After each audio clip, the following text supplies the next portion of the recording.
नमस्कार, channel 24 news के इस खास कार्यक्रम में आपका स्वागत है।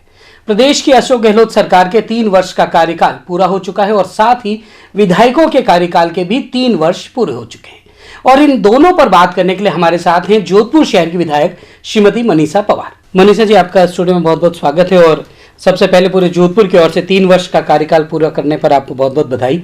सभी जोधपुर वासियों को मेरा नमस्ते। आने वाले नए वर्ष की बहुत बहुत हार्दिक बधाई और शुभकामनाएं। मनीषा जी, 3 वर्ष का कार्यकाल पूरा हो गया है प्रदेश की सरकार का। पहले हम बात करते हैं राज्य सरकार की। 3 वर्ष के कार्यकाल को आप किस तरह देखती हैं? सबसे पहले तो मैं 24 न्यूज़ चैनल को बहुत बहुत बधाई और शुभकामनाएं देती हूं कि आपने राजस्थान सरकार मुख्यमंत्री अशोक जी गहलोत के 3 वर्ष पूर्ण होने पर एक बहुत अच्छा कार्यक्रम विधायक के साथ रखा और जनता को दर्शाने के लिए कि 3 वर्ष में किस तरह मुख्यमंत्री अशोक गहलोत ने सफलतम राजस्थान सरकार के दिए हैं। मैं कहना चाहूँगी कि गहलोत सरकार बहुत ही सुदृढ़ता से, बहुत ही सकुशल उनका नेतृत्व रहा और बहुत अच्छी सरकार 3 साल की चली है, जिसमें हम कह सकते हैं कि उच्चतम ऊंचाइयों को मुख्यमंत्री अशोक गहलोत ने छुआ है। मनीषा जी, इन 3 वर्षों के कार्यकाल के दौरान कोरोना का भी काफ़ी कुछ असर रहा। कोरोना काल के बावजूद क्या आप मानती हैं कि जो सरकार चाहती थी, जो मुख्यमंत्री चाहते थे, वो हुआ? बिल्कुल। आप देखिए कि सरकार बनते ही जिस तरह एक महामारी कोरोना ने पूरे विश्व पर दस्तक दी और इसके साथ साथ हमारा राजस्थान भी अछूता नहीं रहा, लेकिन हमारे राजस्थान के मुख्यमंत्री अशोक जी गहलोत के नेतृत्व में, एक कुशल प्रशासन के नेतृत्व में कोरोना काल का बहुत अच्छा प्रबंधन हमारे मुख्यमंत्री जी ने किया। चाहे वो चिकित्सा व्यवस्था को लेकर हो, चाहे वो भोजन उपलब्ध करवाना हो, चाहे वो मजदूरों को घर तक पहुंचाने की व्यवस्था करवानी हो। आप देखिए, मुख्यमंत्री जी ने एक नारा दिया कि मेरे प्रदेश में ना कोई भूखा सोएगा और ना ही कोई पैदल चलेगा, और इसको उन्होंने चरितार्थ भी किया। और किसी भी जोधपुर वासी हो, चाहे हमारा प्रदेश का कोई भी व्यक्ति क्यों नहीं हो, उन्होंने अपने विधायकों को, अपने कार्यकर्ताओं को, भामाशाहों के द्वारा किसी भी व्यक्ति को भूखा नहीं सोने दिया और पैदल नहीं चलने दिया। वैसे बिल्कुल जिस तरह आपने कहा कि कोरोना काल में सरकार ने बहुत अच्छा काम किया और निश्चित रूप से पूरे देश में राजस्थान मॉडल की सराहना हुई कोरोना काल के दौरान। और मुख्यमंत्री जी वीडियो कॉन्फ्रेंसिंग के माध्यम से आप लोगों से जुड़ते थे और आप लोग भी जिस तरह फील्ड में रहे कोरोना के दौरान, तो मुख्यमंत्री जी क्या संदेश देते थे उस समय, क्योंकि लोग जानना चाहते हैं? मैं आपसे ये कहना चाहूँगी कि मुख्यमंत्री जी ने बहुत संवेदनशील तरीके से कार्य किया।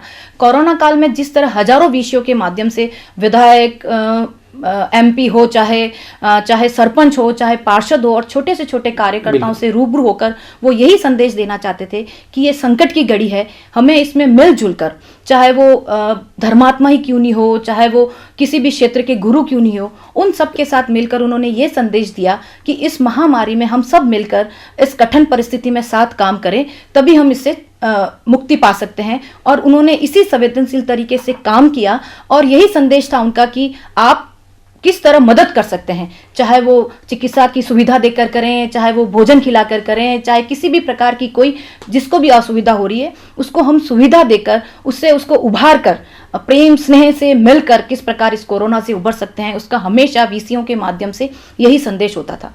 और उस संदेश को आपने जनता के बीच जाकर, कोरोना जैसे काल में भी आप लोग जनता के बीच रहे। मैंने खुद ने देखा आप जिस तरह लोगों के पास जाते थे, काम करा आपने।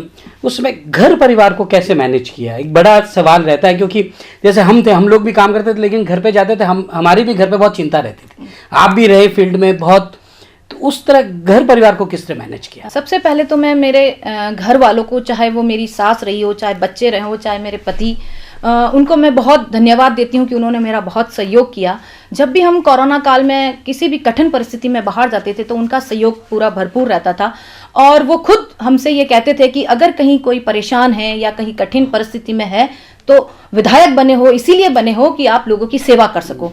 और उनका पूरा सहयोग मुझे मिला, इसीलिए आज मैं यहाँ पर हूँ। और मुख्यमंत्री जी का भी यही संदेश होता था कि जिस तरह वो खुद काम कर रहे थे, कोरोना पेशेंट होते हुए भी उन्होंने वीसी के माध्यम से खुद अपने आप को काम में झोंक दिया था, तो हम उन्हीं के कार्यकर्ता हैं, उन्हीं के अंतर्गत काम करते हैं। तो हमारा भी यही कर्तव्य बनता है कि जो भी परेशान है, जो भी कहीं फंसा हुआ है या उसको कोई सुविधा नहीं मिल रही है, तो हम जाएं उनके पास और वो सुविधा उनको उपलब्ध करवाएं। मुझे 3 वर्ष का कार्यकाल पूरा हुआ राज्य सरकार का। अभी 12 तारीख को महंगाई के खिलाफ एक रैली थी, जोधपुर से आप लोग काफी कार्यकर्ता गए, आपने खुद ने कहा जयपुर के बाद शायद जोधपुर ही सबसे बड़ा शहर था जहाँ से कार्यकर्ता गए। कार्यकर्ताओं में निश्चित तौर पर उत्साह है। 3 वर्ष का कार्यकाल हो गया, 2 साल बाकी है। आपको क्या लगता है 5 साल बाद जब चुनाव होंगे तो आप राज्य की क्या तस्वीर देख? देखिए, जिस तरह इस महारैली में कार्यकर्ताओं के साथ साथ आम लोगों का भी उत्साह था, क्योंकि जिस तरह दिल्ली में बैठी सरकार महंगाई की लोगों की कमर तोड़ रही है। आप देख लीजिए, पेट्रोल, डीजल, रसोई गैस, दालें, सब्जियां किस तरह महंगी हो रही है और सबसे ज़्यादा महिलाओं के ऊपर मार पड़ रही है।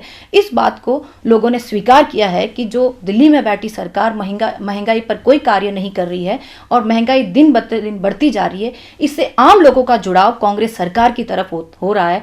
और जिस तरह अशोक गहलोत जी की नीतियां हैं, जिस तरह उन्होंने महारैली का आयोजन किया और सभी कार्यकर्ताओं ने एकजुट होकर उस महारैली के आयोजन में सम्मिलित हुए, आप देख लीजिए, आम नागरिक ये चाह रहा है कि आने वाला समय कांग्रेस का होगा और पुनः एक बार राजस्थान में अशोक जी के नेतृत्व में कांग्रेस की सरकार। रैली से आपने शंखनाद कर दिया इस चीज? बिल्कुल। और रैली से उस दिन हमारे बीच में राहुल गांधी जी भी थे, प्रियंका जी भी थी, सोनिया गांधी जी भी थे और पूरे भारत से जो लीडर्स आए थे, उन्होंने खुद ने माना कि अशोक जी गहलोत के शंखनाद से इस हिंदुस्तान का, भारत का नक्शा चेंज होगा। अब आप बात कर लेते हैं, आपके 3 वर्ष का कार्यकाल पूरा हो गया है।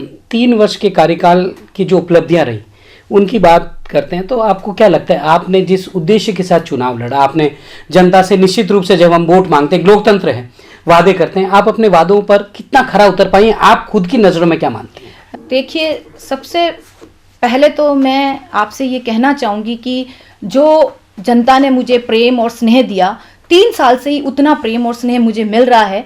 और जो वादे मैंने पूरे करने किए थे जब मैं चुनावी दंगल में गई थी लोगों से आशीर्वाद लेने के लिए, उस समय के बाद मैं काफ़ी हद तक अपने आप को संतुष्ट महसूस करती हूँ कि मैंने कई लोगों के काम भी किए हैं, विकास के काम भी किए हैं। और कोरोना काल में जिस तरह लोगों की उम्मीदें थीं कि चाहे चिकित्सा को लेकर हम व्यवस्था करें, यहाँ तक हमने महात्मा गांधी का चाहे ओपीडी को खुलवाना हो, वहाँ आईसीयू बेड लगवाने हो, ऑक्सीजन जनरेटर की व्यवस्था करवानी हो, या कहीं किसी भी तरह की जो व्यवस्था करवानी हो, उसमें मैंने कोई कमी नहीं रखी। और आप स्वयं देख रहे थे सोशल मीडिया के माध्यम से और किस तरीके से हम लोगों ने, जहां भी जनता ने पुकारा, हम लोग वहां पहुंचे और उनकी समस्या का समाधान करने की कोशिश की। और मैं जोधपुर की जनता को ये धन्यवाद दूंगी कि उन्होंने मुझे बहुत प्रेम, स्नेह और आशीर्वाद दिया है। और मैं और भी आने वाले 2 सालों में कोशिश करूंगी कि जो मैंने वादे किए हैं वो उसको पूरा करने की कोशिश करूं। हम ये मानते हैं कि कोरोना की वजह से कुछ लेट हुए हैं, लेकिन हमें विश्वास है कि मुख्यमंत्री जी का जोधपुर पर आशीर्वाद रहेगा और विकास में कोई कमी नहीं रहेगी। कोरोना काल में निश्चित रूप से बहुत काम हुए हैं जोधपुर में, चाहे मेडिकल फैसिलिटीज़ हो या दूसरे विकास कार्य हो। प्रमुख कार्य आप क्या मानती हैं कि इन 3 सालों में आपने ये चीज़ें करवा दी? क्योंकि मैं देख रहा हूँ एक लिस्ट है नीचे, इसमें काफ़ी काम लिखे हुए हैं। बिल्कुल। तो आप क्या मानती हैं प्रमुख रूप से? देखिए, आप कोरोना काल में सबसे ज़्यादा स्वास्थ्य को लेकर ध्यान दिया, चाहे एमडीएम का cancer linear accelerator machine 36 crore की करनी हो, 30 करोड़ से कैंसर इंस्टीट्यूट बनाना हो, 100 150 वार्डों के नए आईसीयू स्थापित करने हो, महात्मा गांधी अस्पताल में नई ओपीडी, उमेद अस्पताल में नई ओपीडी, और मैंने मेरे विधायक फंड से भी चाहे वो पलंग की व्यवस्था करवानी हो, ऑक्सीजन प्लांटों की व्यवस्था करानी हो, तो इस तरीके से हमें चिकित्सा क्षेत्र में हमने कोई कमी नहीं रखी। इसके साथ साथ छोटे डिस्पेंसरियों में भी हमने जो उपकरण उनको चाहिए थे, चाहे कोरोना के समय जांचों की मशीनें हो या ऑक्सीजन की मांग उन्होंने की हो, इस तरीके की छोटी छोटी सुविधाएं भी हमने चिकित्सा को लेकर, और जो मुख्यमंत्री जी ने बड़ी घोषणाएं की है वो अब आप देखिए उसका जामा पहनाया जा रहा है। और वो जल्दी से जल्दी, चाहे एमडीएम में 500 बेड का आईसीयू बनाना हो, कैंसर की लीनियर मशीन हो, चाहे हमारा कैंसर इंस्टीट्यूट हो, ये सभी जल्दी से जल्दी तैयार हो जाएंगे और जोधपुर की जनता को एक चिकित्सा के क्षेत्र में बहुत बड़ी सौगातें मिलेगी। सड़क, बिजली, पानी, 3 ऐसी चीज़ें मूलभूत सुविधाएं हैं, हर कोई चाहता है कि उसके एरिया में। मैंने कई बार देखा, हम खबरें देखते हैं कि झालामंड में आप हैंडपंप का उद्घाटन करने गई हैं, कहीं आप सड़क का कर रही हैं। अब छोटी सी छोटी जगह जाना, ये आप कैसे मैनेज करती है? क्योंकि बड़ी बात है। मैं एक बीजेपी के नेता से बात कर रहा था कल 3 साल के कार्यकाल पर, तो उसने यही कहा कि चाहे हमारे विचारधारा अलग हो, लेकिन जिस तरह वो फील्ड में रहती हैं, कि ये एक जनप्रतिनिधि को यही करना चाहिए, मतलब एक उदाहरण उन्होंने कहा, तो इसको कैसे मैनेज? कि मैं मेरे कार्यकर्ताओं को बहुत धन्यवाद दूंगी, छोटे से छोटे कार्यकर्ताओं को जो कांग्रेस से जुड़ा हुआ है, जो आम आदमी है, वो मुझे अपनी बात को बताता है कि मेरे वार्ड में ये समस्या है और मेरा ये फर्ज है कि जब मुझे उन्होंने जिताया है, मुझे जनप्रतिनिधि बनाया है, तो मेरे लिए ना कोई कांग्रेस है ना बीजेपी है, मेरे लिए मैं जनप्रतिनिधि हूँ। तो जहाँ पर भी कोई तकलीफ होती है, चाहे वो पानी का हैंडपंप ही क्यों नहीं हो, चाहे वो हमारे लिए सीवरेज लाइन की व्यवस्था करानी हो, चाहे हमें सड़क की व्यवस्था करानी है, क्योंकि आम आदमी को मूलभूत सुविधाएं चाहिए, बिजली चाहिए, सड़क चाहिए, पानी चाहिए और सफाई चाहिए। और अगर ये मूलभूत सुविधाएं हम आम लोगों को करा देते हैं तो वो इस बात को कभी भी नहीं भूलता है। तो इसलिए मैं हमारे कांग्रेस के कार्यकर्ताओं को बहुत बहुत धन्यवाद देती हूँ कि वो छोटी से छोटी वार्ड की चीज़ों को बहुत ध्यान रखते हैं और मुझसे उससे अवगत करवाते हैं। जोधपुर मुख्यमंत्री का गृह जिला, गृह नगर, मुख्यमंत्री जी चूंकि पूरे प्रदेश की जिम्मेदारी है, निश्चित रूप से जितना जोधपुर नहीं आ सकते, नहीं ध्यान दे सकते, तो सारी जिम्मेदारी कहते हैं कि आप पर है कि भाई जोधपुर है तो मनीषा जी के भरोसे, सरकार की बात करें तो उसमें कैसे मैनेज करना है? क्योंकि यहाँ नेता भी हैं, बड़े बड़े नेता भी हैं, उनको भी आपको मैनेज करना है, कार्यकर्ताओं को भी मैनेज करना है और लोगों के काम भी करवाने हैं। बड़ी जिम्मेदारी है, मानती हैं इस बात को? नहीं, मैं तो अपने आप को एक छोटी कार्यकर्ता ही मानती हूँ। मुख्यमंत्री जी का आशीर्वाद है, जो भी हमारे जोधपुर में वरिष्ठ कांग्रेसी हैं, वो उनका भी सहयोग और आशीर्वाद हमेशा मुझे मिलता रहा है और उनके सहयोग से ही मैं काम कर रही हूँ जोधपुर में।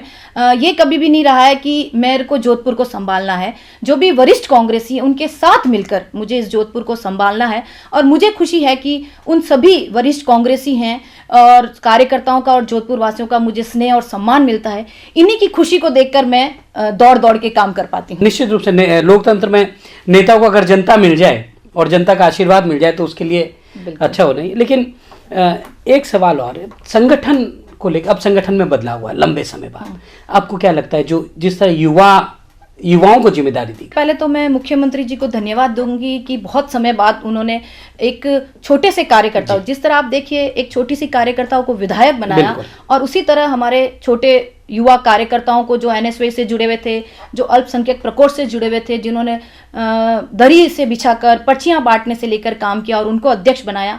कार्यकर्ताओं में बहुत उत्साह है, छोटे से छोटा कार्यकर्ता खुश है कि हमारे बीच के 2 नए युवा अध्यक्ष आए हैं।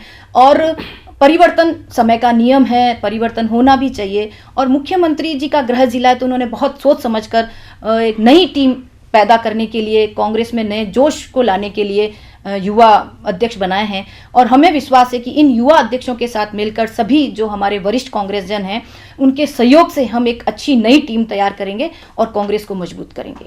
आपने कहा जैसा कि नई टीम, युवा टीम, और आपने एक उदाहरण दिया कि मेरी जैसी कार्यकर्ता को विधायक, तो हालांकि सवाल अब 3 साल बाद पूछ रहा हूं मैं, लेकिन जब आपको एमएलए टिकट मिलने की घोषणा हुई तो उस समय आपको कैसा लगा? हालांकि आप पार्षद रह चुके जनप्रतिनिधि, लेकिन एक विधायक का टिकट बड़ी बात होती है। मैंने तो सपने में भी नहीं सोचा था कि मुझे विधायक का टिकट मिलेगा। ये एक जादू सा हुआ और जादू केवल अशोक गहलोत कर सकते हैं और जादूगर वही हैं, वो ही कर सकते हैं। और मैं तो शायद नींद में ही सो रही थी और कार्यकर्ताओं का ही हुजूम और आया और मुझे बताया कि आपको टिकट मिल गया है। तो मेरे ख्याल से तो ये बहुत बड़ा सपना मुख्यमंत्री जी अशोक जी गहलोत ने पूरा किया। और मैं मानूंगी कि ये मेरे पिताजी का भी आशीर्वाद रहा है, जो आर्य समाज में काम कर चुके हैं, राम सिंह जी आर्य, उन्होंने भी जमीन से जुड़कर कांग्रेस के साथ काम किया है और आर्य समाज में जो भी संगठन और जो भी सामाजिक कुरीतियों को खत्म करते हुए उन्होंने जो काम किया, तो मैं चाहूंगी कि ये तो मेरे लिए एक सपना जैसा था। एक साल, अब 2 वर्ष का कार्यकाल रह गया, निश्चित रूप से एक टारगेट की तरह काम करना पड़ेगा, क्योंकि अब लास्ट जो साल है उसको चुनावी वर्ष कहने लगते हैं लोग, फिर अधिकारी भी उस मोड में आ जाते हैं, इलेक्शन मोड में। अब 2 साल में आप क्या प्लान कर रही हैं जोधपुर शहर के लिए? मुख्यमंत्री जी ने जिस तरह जोधपुर शहर को सौगातें दी हैं, वो बजट की सौगातें, चाहे वो 9 करोड़ की सड़कें हों, चाहे हमारी एल्यूमेटेड सड़क हो, चाहे हमारी चिकित्सा की जो बड़ी बड़ी सौगातें हो, चाहे वो कैंसर का इंस्टीट्यूट हो, चाहे वो हमारे इंजीनियरिंग कॉलेज का इंस्टीट्यूट हो जिसको उन्होंने विश्वविद्यालय के नाम से अभी घोषित किया बजट में। तो ये सब चीज़ों को किस तरह हम पूरा कर सकते हैं समय रहते।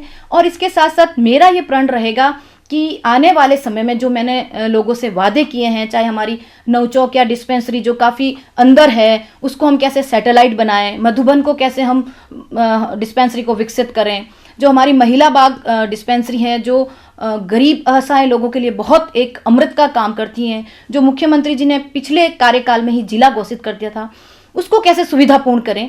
इसके साथ साथ अंग्रेजी माध्यमों की विद्यालयों की स्थापना करना, ये मुख्यमंत्री जी का एक बहुत बड़ा ड्रीम प्रोजेक्ट है और उन्होंने इसको पूरा करने के लिए काफ़ी जो हमारी ब्लॉकों की स्कूलें थी उसको अंग्रेजी मीडियम किया। इसके साथ साथ मेरा एक ये भी सपना है कि मैं केवल एक अंग्रेजी मीडियम बालिका विद्यालय की स्थापना करूं जिसमें केवल बालिकाएं पढ़ सकें और हमारे जो इंजीनियरिंग कॉलेज की स्थापना है उसमें किस तरह हम नए नए सब्जेक्ट ला सकें और चाहे सड़कें हों, चाहे पार्क हों, चाहे हमारी बिजली की व्यवस्थाओं को हम किस तरह सुदृढ़ कर सकें। अभी मुख्यमंत्री जी ने 9 करोड़ से लेकर 30 लाख तक की छोटी छोटी सीवरेज और सड़कें का उद्घाटन किया है, वो कैसे समय रहते पूरी हो जाए। 300 करोड़ की RUDP की योजना है, वो कैसे समय पर पूरा हो जाए। चाहे हमारा आप देखिए बाईजी का तालाब, चाहे हमारा नया तालाब, चाहे हमारे इंस्टीट्यूट जो नए मुख्यमंत्री जी ने दिए हैं, वो समय रहते कैसे पूरा हो जाए, हम कोशिश करेंगे। क्योंकि आपने सही कहा कि 1 साल जो बच जाता है वो तो चुनावी होता है। इस 22 में हम किस तरह मुख्यमंत्री जी के सपने को पूरा कर सकते हैं और जो हमने वादे किए हैं, चाहे वो छोटी से छोटी क्यों नहीं समस्या हो, हम उसको आम जनता के लिए कैसे व्यवस्थित और सुदृढ़ कर सकें। मतलब ये माना जाए कि 2022 में जोधपुर शहर में विकास की गंगा बहने वाली है। बिल्कुल साहब। जो दर्शक ये इंटरव्यू देख रहे हैं मनीषा जी, उनको आप क्या कहना चाहेंगे? वो चूंकि आपके विधानसभा क्षेत्र की जनता भी है, जोधपुर की जनता भी है, उनको आप क्या कहना चाहेंगे? किस तरह वो आप लोगों का सहयोग कर सकती है ताकि जो विकास है, ताकि जो उनकी समस्याएं हैं, उनकी जो परेशानी है, उसे दूर किया जा सके? जोधपुर की जनता को धन्यवाद देती हूँ कि उन्होंने मुझे इतना प्यार और स्नेह दिया। मैं जोधपुर की जनता से यही कहना चाहूँगी कि आप विकास को देखें। जिस तरह कांग्रेस सरकार ने कोरोना काल में काम किया, आम जनता की मदद करी, मजदूरों की मदद करी, चिकित्सा क्षेत्र में जो सुविधाएं की, वो शायद जयपुर के बाद जोधपुर दूसरा शहर माना जा रहा है। और जहां विकास है वहीं जोधपुर की जनता का भी विकास होगा। तो जो नए नए प्रोजेक्ट आ रहे हैं उनका आप साथ दीजिए और विकास के साथ जुड़िए, तो जोधपुर का विकास होगा। और इसी तरह प्रेम और स्नेह के साथ हम मिलकर इस जोधपुर के विकास में हाथ बढ़ाएं। अंत में एक बात कहने, चर्चा चलती है कि मनीषा जी संसदीय सचिव बनने वाली। नहीं, बिल्कुल। आपकी क्या कोई महत्वाकांक्षा है? नहीं, मेरी तो बहुत बड़ी सपना, मैंने जो कहा विधायक के रूप में आज मुख्यमंत्री जी ने पूरा किया, बुजुर्गों के आशीर्वाद से ये पूरा किया। मैं इस भार को बहुत अच्छे से निभाना चाहती हूँ और एक कांग्रेसी कार्यकर्ता के रूप में ही काम करना चाहती हूँ। मुख्यमंत्री जी का आशीर्वाद मिलता रहे, जोधपुर का विकास कैसे हो, हम और हमारा जो संगठन है उसमें कैसे मजबूती आए, यही मेरे लिए एक पहल होगी और यही मेरा सपना है। तो ये थी जोधपुर शहर विधायक मनीषा पवार, जिनका साफ कहना है कि जो मुख्यमंत्री जी का सपना है उसे पूरा करना है और उसके लिए वो काम कर रही हैं। कोई राजनीतिक महत्वाकांक्षा नहीं, लेकिन सिर्फ एक कहें कि इच्छा, सपना, लोगों का काम करवाना। और मुख्यमंत्री की जो एक सोच है उसका साफ असर देखा जा सकता है। जवाबों में हमने देखा कि चिकित्सा की आपने बात करी, बालिका शिक्षा की बात करी, जो मुख्यमंत्री जी का ड्रीम प्रोजेक्ट है। ठीक मुख्यमंत्री अशोक गहलोत की तरह ही जो सोच है मनीषा जी, वो आपकी जवाबों में हमें दिखी है। आपका बहुत बहुत धन्यवाद, आपने समय निकाला और आने वाले समय के लिए आपको बहुत बहुत शुभकामनाएं।